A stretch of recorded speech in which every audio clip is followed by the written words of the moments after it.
The sky was heavy with smoke, and the sound of distant blasts echoed across the broken landscape. The ground trembled beneath every rumble, as if the world itself was groaning from the weight of war. Daniel, a young soldier from the human side, moved carefully through the ruins of what had once been a proud alien city. His uniform was torn in places, his helmet scratched, and his body carried bruises from days of marching and fighting. Yet his eyes stayed sharp, scanning every shadow, every broken wall, every flicker of movement. He had been separated from his squad hours ago. In the chaos of the last battle, orders had been lost, communication had failed, and soldiers were scattered like leaves in a storm. Now Daniel found himself alone, surrounded by silence broken only by the occasional echo of falling stone or the distant hum of alien machinery. His orders were to regroup, but with no clear direction he pressed forward, guided only by instinct.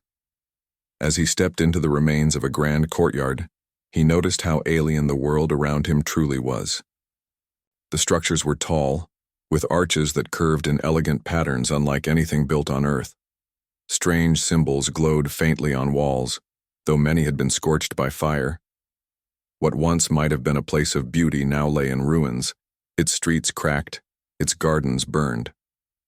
He could almost imagine families walking here, children playing, merchants selling their goods, before the war had turned it all into rubble.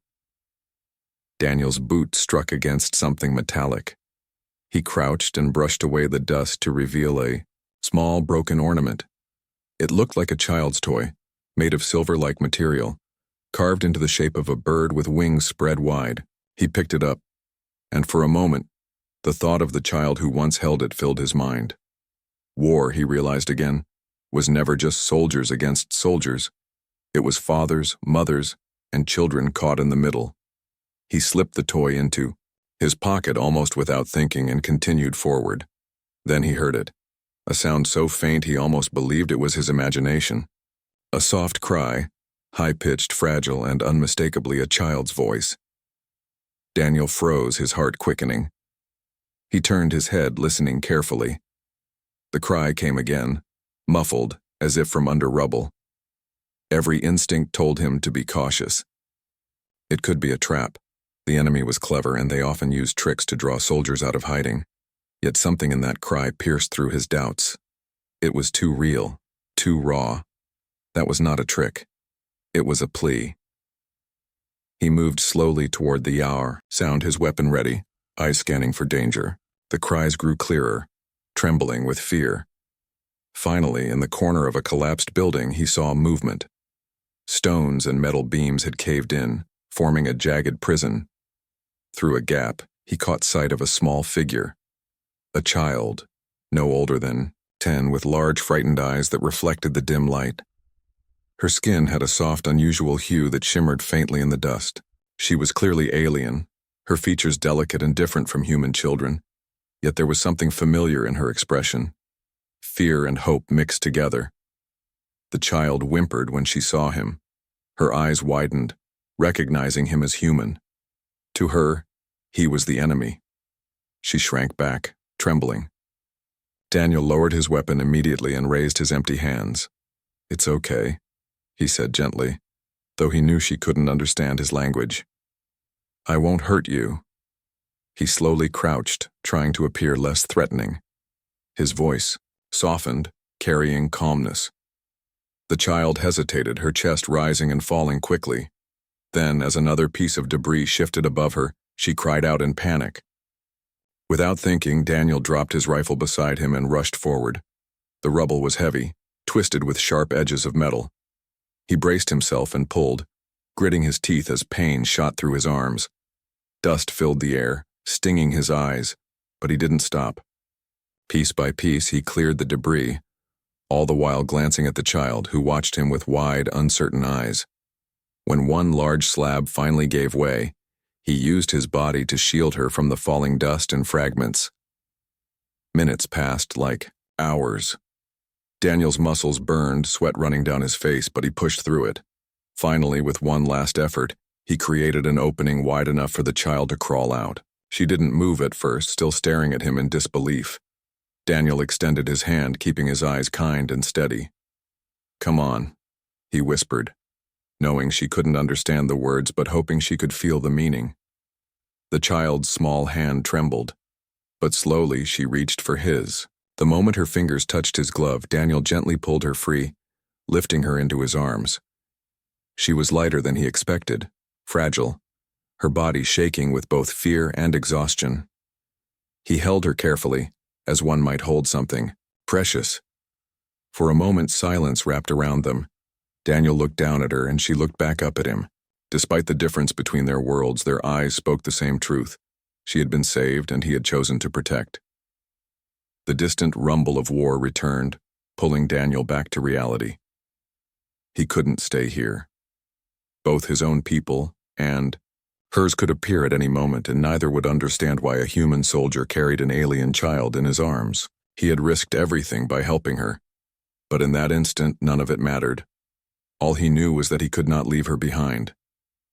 He tucked the child closer to his chest and scanned the ruined street ahead. Every corner was danger, every shadow a possible ambush. But Daniel felt a strange calm settle over him. For the first time in days, he wasn't thinking about survival for himself. He was thinking about her. The child clung to him tightly, her small hands gripping his uniform as if she had decided in that moment to trust him. Step by step, he carried her out of the ruins, his mind racing with questions. Who was she? Where were her people? Would they see him as savior or intruder? None of the answers mattered now. All that mattered was the fragile heartbeat he could feel against his chest and the promise, silent yet unshakable, that he would not let her down. The war around them continued, but within that small circle of trust between a soldier and a child, something different had begun. A bond that no order, no weapon, and no boundary could erase. And though Daniel did not know it yet, this single act of mercy would change not just his life, but the fate of two worlds. The palace of Queen Serenia stood tall on the horizon, though even its shining walls bore the marks of war. Once a place of music, art, and life, now it carried the weight of battles fought too close to home. The banners of her people still flew, proudly, but their colors were dulled by ash drifting through the air. Inside the grand throne chamber, silence reigned. The queen, tall and graceful, sat with a heavy heart, her sharp eyes betraying the thoughts swirling within her. Moments earlier, her guards had rushed in, their armor scorched, their movements urgent. They had carried with them the small figure of her daughter, her only child, the one Light Serenia guarded with more devotion than her own crown. The girl had been missing for hours after the city's outskirts collapsed under heavy fire, and the queen's heart had been pierced with dread. But now the child stood before her, alive, though shaken. At first, relief overwhelmed Serenia. She rose from her throne and swept the girl into her arms, holding her close, pressing her cheek against the child's soft hair. The girl clung to her tightly, as if afraid to let go. Tears welled in the queen's eyes, though she would never let her court see her weakness. For one long moment, she simply breathed in the truth that her daughter lived. But then came the words she never expected. "To hear from her guards, Your Majesty," one said carefully, bowing his head low. "The child was saved by a human soldier." The queen froze. She pulled back, her eyes narrowing sharply. Surely she had misheard. A human? An enemy? Her people had been locked in conflict with the humans for years. She had lost warriors, friends, and kin to them. And now she was being told that one of them, one of the very ones she had sworn to resist, had been the hand that saved her daughter. Her gaze shifted to the girl, searching for the truth. The child's small hand was still clutching something, and as she opened her palm, Serenia saw a piece of cloth torn from a soldier's uniform. Human fabric. The queen's lips parted, but no words came. Her daughter's wide, innocent eyes lifted to hers, filled with both fear and awe, and the child whispered softly in her own tongue, "Protector." That word struck Serenia like an arrow. Protector. A title sacred among her people, reserved for those who laid down their lives to shield the innocent. And her daughter had spoken it not of one of their warriors, but of the enemy. Confusion and disbelief swirled inside the queen. Why would a human save her child? Why risk his life when it would have been easier to leave her to fate? Humans, she had been told, were selfish, brutal, and untrustworthy. But her daughter's eyes did not lie. The queen dismissed her guards with a wave of her hand and carried her daughter gently to a quiet chamber, away from prying ears. There, in the stillness, she knelt beside her child and asked softly, "Tell me, little one, what happened?" Though the girl's words were broken and trembling, the story came through. She had been trapped, crushed beneath the wreckage, certain she would never see her mother again. Then the human came, not with anger, but with hands that pulled away the stones, with arms that shielded her when the rubble fell, with a voice that carried calm. He had not left her. He had carried her to safety. As the child spoke, her small fingers clung tighter to the cloth from his uniform, as if it was proof she would not let go of. Serenia listened, her heart torn in two directions. Gratitude welled inside her, gratitude so deep it almost startled her. But alongside it came the sharp sting of doubt. Could this be a trick? Was the human trying to gain favor, to plant confusion in her heart? Yet the queen knew her daughter. She could read every truth in those innocent eyes, and no lie rested there. This man, this human, had done what no soldier of hers had managed. He had brought her daughter back alive. Serenia rose, her long gown flowing around her as she paced the chamber. Her mind raced with questions she could not silence. Who was he?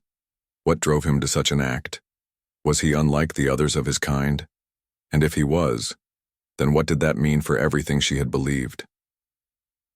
That night, as the palace grew quiet, and her daughter finally drifted to sleep at her side, the queen remained awake, staring out across the darkened city.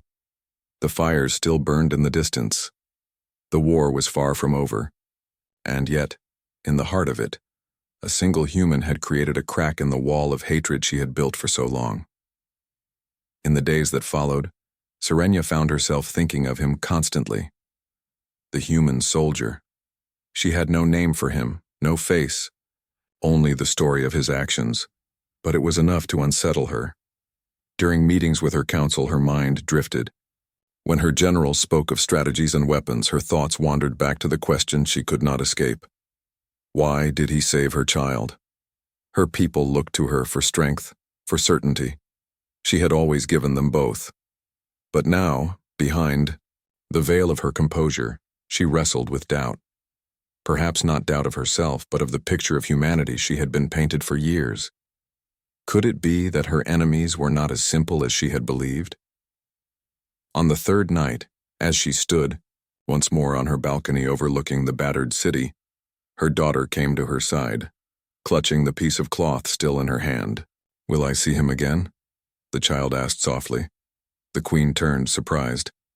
"Who?" "The protector," her daughter whispered. Her eyes glimmered with hope. Serenia's chest tightened. She could not answer. She could not promise what.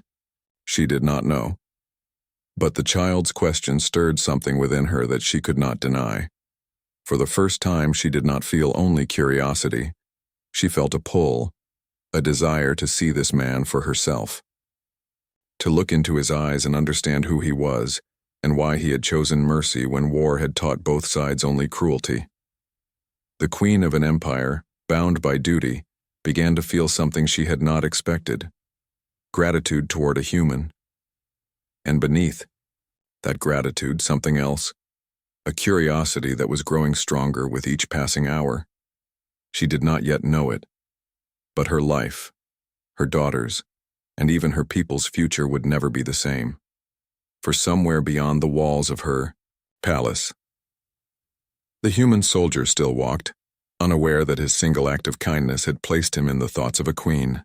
Daniel's time alone in enemy lands did not last forever. For days he had moved carefully through ruins and forests, carrying the memory of the child he had saved. He had not seen her again, but her frightened eyes and the way she had clung to him stayed in his thoughts. It was strange.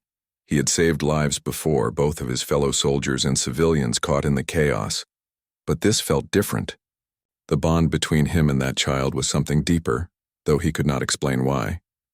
But war has its own rhythm, and no one escapes its reach for long. One early morning, while the mist still clung to the broken streets of the alien city, Daniel found himself surrounded. Silent figures emerged from the fog. Alien soldiers, their armor glinting faintly under the weak sunlight. They moved with precision, their weapons raised, but their voices calm. Daniel lifted his rifle, but he knew the truth before the standoff even began. He was outnumbered, outmatched, and already exhausted. He lowered his weapon slowly, raising his hands. The alien warriors bound him carefully, their eyes watching him with both suspicion and curiosity. Unlike other encounters, they did not strike him or show cruelty. Instead, they handled him as though he was someone of interest, someone they had been ordered to take alive. Daniel did not know it then, but word of his deed had spread further than he imagined. The journey to the alien capital was long and tense.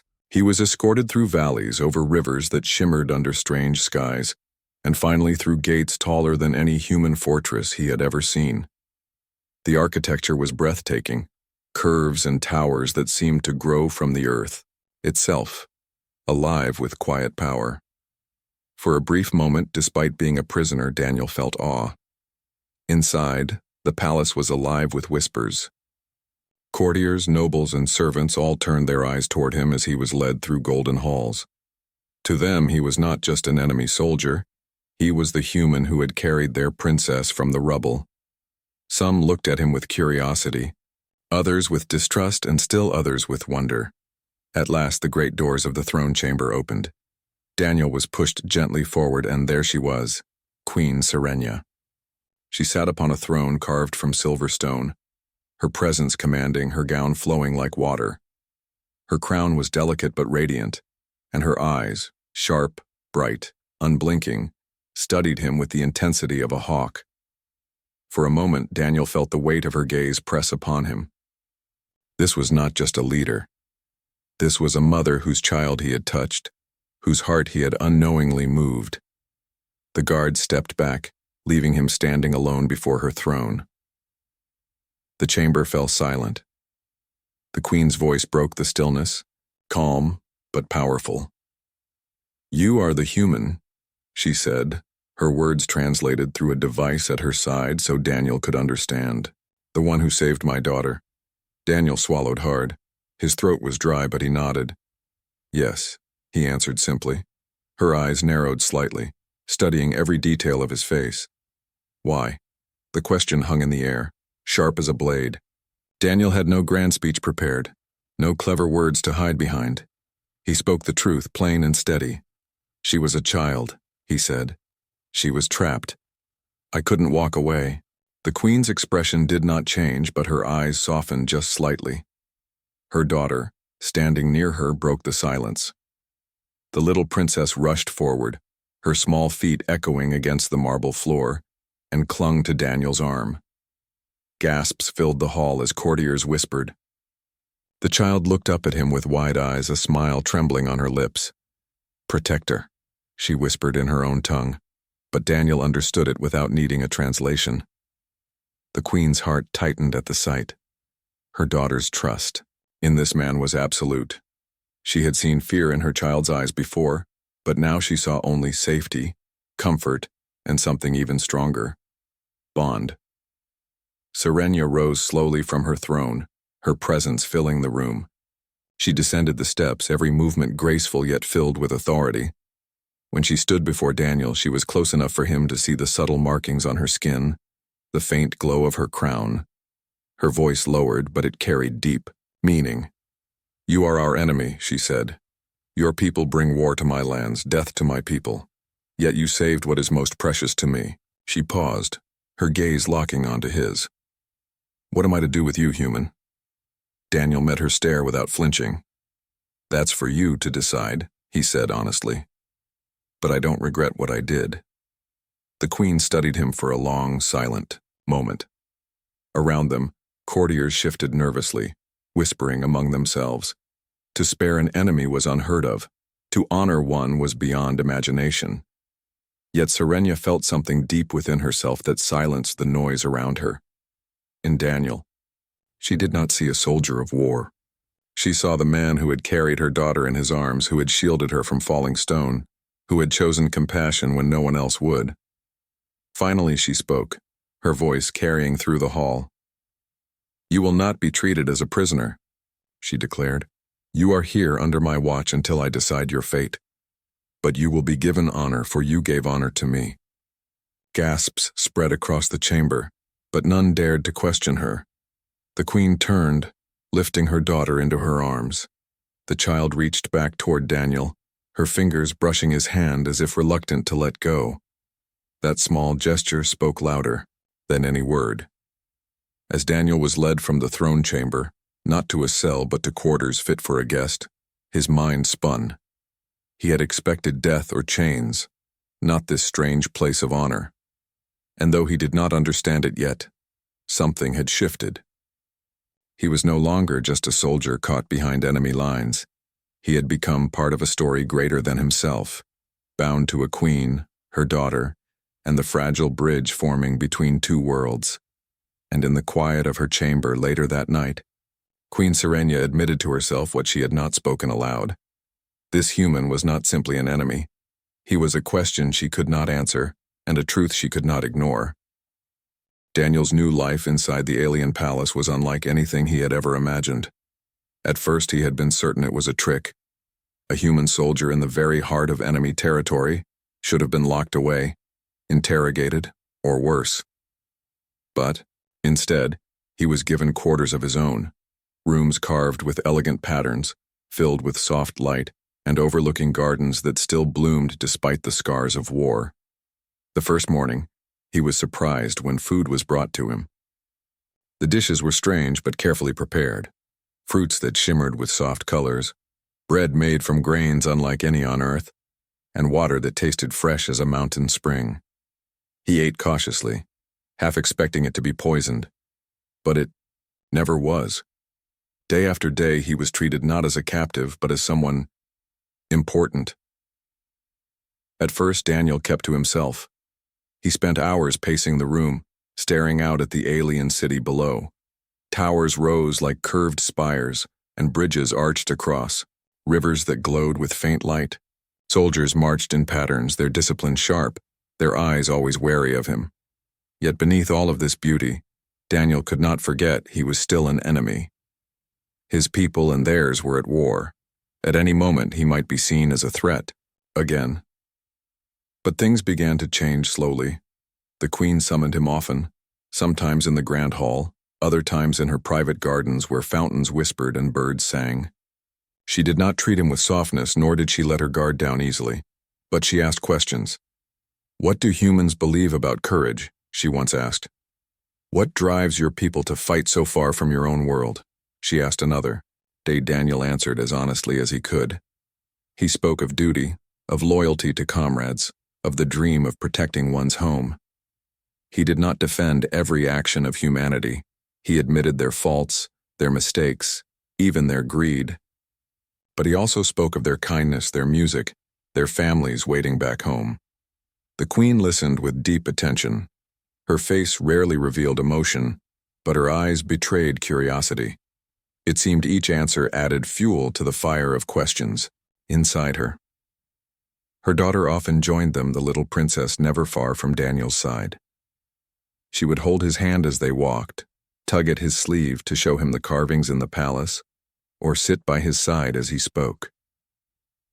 The child's trust was absolute, and her laughter, rare since the war began, slowly returned. Sometimes Daniel caught the queen watching this with quiet wonder, her gaze softening in ways her people rarely saw.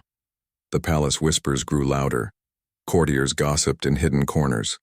Was the queen growing close to the human? Was he truly a guest or a danger hidden in plain sight?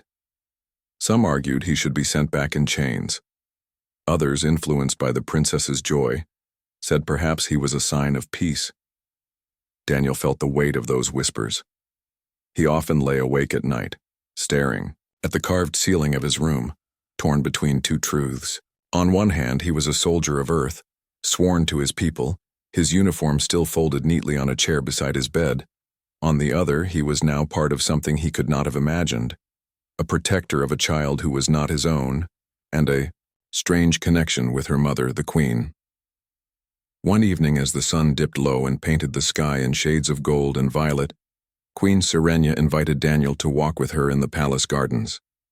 Soldiers kept a careful distance, but the moment felt strangely private. They walked among glowing flowers and silver-leaf trees, their shadows long on the stone path. "You are different from what I was told of humans," she said at last, her voice low. "And you are different from what I was told of your people," Daniel replied. She turned to him, her eyes sharp. "Do you trust me?" Daniel hesitated, then answered honestly. "I don't know yet, but I trust what I saw in your daughter's eyes. That's enough for me." Her expression softened.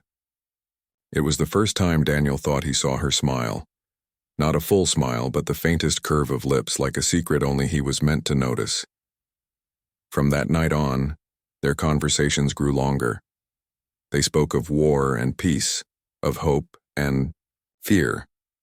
Daniel found himself drawn not just to her strength as a leader, but to her quiet vulnerability as a mother. Serenia, in turn, found herself drawn to his honesty, his courage, and the way he carried himself with dignity even in the heart of her world. Still, conflict burned in both of them. Daniel feared he was betraying his people by staying.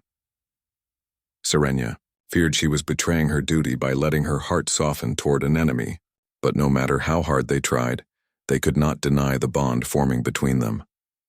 As weeks passed, the line between duty and desire blurred until neither could tell where it ended.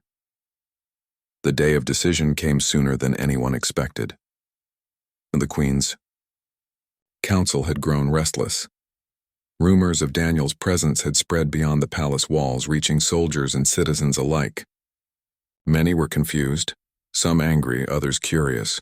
Why was a human, an enemy soldier, walking freely in their palace, dining with their queen and laughing with their princess? At last the council demanded an answer. On the morning of the grand assembly, the throne chamber filled with nobles, generals, and advisors. The air was thick with tension, every eye waiting for the queen's decree. Daniel stood at the center of the hall, unarmed but unbowed, feeling the weight of countless stares. The princess clung to his hand, refusing to leave his side, no matter how many attendants whispered for her to step away. Queen Serenia entered in silence, her gown flowing like water, her crown shining faintly. She took her throne, her face unreadable, but her heart was alive with conflict. She had spent sleepless nights thinking of this moment, knowing it would shape the future of her people. The council began to speak, their voices rising one after another. "Send him back in chains," one general demanded. "His people will see we are not weak." "No," another argued. "Use him as a bridge. His people may listen if he speaks for us." Others whispered darker thoughts, but the queen silenced them with a single raised hand. The chamber fell into stillness. She rose slowly, her gaze sweeping across the hall before settling on Daniel. Her daughter's eyes begged silently from below, but the queen's expression remained composed. "This man," she began, her voice echoing through the hall, "is our enemy. He wears the face of those who have brought fire and sorrow to our world. Yet he is also the man who risked his life for my child. When stones fell and death was near, it was not one of our soldiers who shielded her. It was him." A murmur rippled through the chamber. The queen stepped down from her throne, her eyes never leaving Daniel. "I have questioned him. I have watched him, and I have seen something in him that I cannot deny. Honor, courage, compassion." She paused, her voice lowering yet carrying greater weight. "He is not my prisoner. He is not my enemy. From this day forward, he is protector of my daughter and protector of this house. He belongs here." Gasps filled the hall. The princess smiled with relief, hugging Daniel tightly, her small arms wrapping around him as if sealing the queen's words. But Serenia was not finished. She turned to her people, her voice rising with the strength of a ruler who had made her choice. "You May question me, you may doubt me, but I tell you this. The man who saves life when war demands death is worth more than 100 soldiers who destroy. If he is claimed by anyone, he is claimed by me. The chamber erupted with noise, shock, anger, and amazement mingling together. Some protested, others cheered.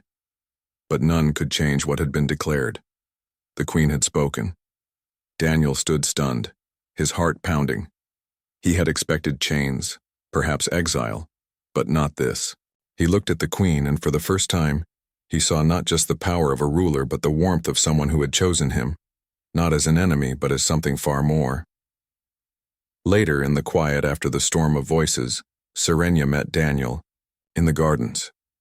The princess ran ahead, laughing freely for the first time in months. The queen stood beside Daniel, her eyes fixed on the horizon. "You do not belong to them anymore," she said softly. "And you do not belong to your people either. You belong here because fate has placed you here." Daniel looked at her, searching her face. "And if I wanted to leave?" Her gaze met his, steady, unwavering. "Then you would leave. But I think you already know, you are part of us now. My daughter will not let you go. And—" She hesitated, her voice softening in a way he had never heard before. "Neither will I." Daniel felt the truth settle deep in his chest. His life had changed in ways he could never have predicted. He was no longer just a soldier, no longer just a man caught in a war. He was protector, chosen not by duty alone but by the trust of a child and the claim of a queen. And though the path ahead was uncertain, he understood one thing clearly. His story was no longer his alone. It was theirs, woven together across the lines of war, across the walls of worlds, across the fragile hope that maybe, just maybe, compassion could heal what hatred had broken.